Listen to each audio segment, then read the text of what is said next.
আজকে চলে এসেছি একটা হলুদ রাজ্যে। So hello guys, welcome back to my channel. আমি রুদ্র গোরাই। ব্যাকগ্রাউন্ড দেখে তো তোমরা বুঝতে পেরেছো যে আজকের ভিডিওটা কি ধরনের হতে চলেছে। আজ বিকেলটা একটু অন্যরকম কাটাতে চলে এসেছি। আর এই সূর্যমুখী বাগানের ভিতরে ঢুকে দেখি চারদিকটা শুধু হলুদ আর হলুদ। হাজার হাজার সূর্যমুখী ফুল একসাথে সূর্যের দিকে তাকিয়ে আছে। বিকেলের এই সূর্যের আলোতে মনে হচ্ছে যে সূর্যমুখী ফুলগুলো একবারে সোনার মতো চকচক করছে। আরে দাঁড়াও দাঁড়াও, তোমাদেরকে তো নতুন বছরের শুভেচ্ছাই জানানো হলো না।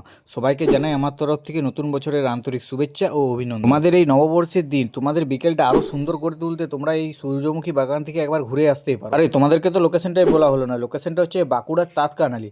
তাতকানালিতে গেলেই তোমরা রাস্তার ধারেই দেখতে পাবে এই সূর্যমুখী বাগানটা। আর এই বাগানটার খবর এখন তো সবাই জেনে গেছো, কারণ আমার আগে সমস্ত ইউটিউবাররা তোমাদেরকে এই নিউজটা আগেই দিয়ে দিয়েছে। যেখানে এখন বহু জায়গা থেকে বহু মানুষ আসছে এই ফুলের সৌন্দর্য উপভোগ করার জন্য। আর এই সূর্যমুখী বাগানটায় ঘুরতে যাওয়ার জন্য বেস্ট সময় হলো বিকেল 4টা থেকে 5:30, কারণ এই সময়টা সবচেয়ে ভালো। না খুব গরম না ঠান্ডা, হালকা হাওয়া, হলুদ সমুদ্রের মাঝে তোমরা হারিয়ে যাবে।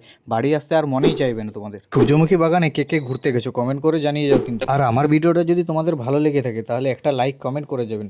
নতুন বছরের নতুন দিন, সবাই ভালো থাকবেন, সুস্থ থাকবেন। আজকের মতো ভিডিওটা শেষ করছি। দেখা হচ্ছে নেক্সট একটা ব্লগে। টাটা বন্ধুরা।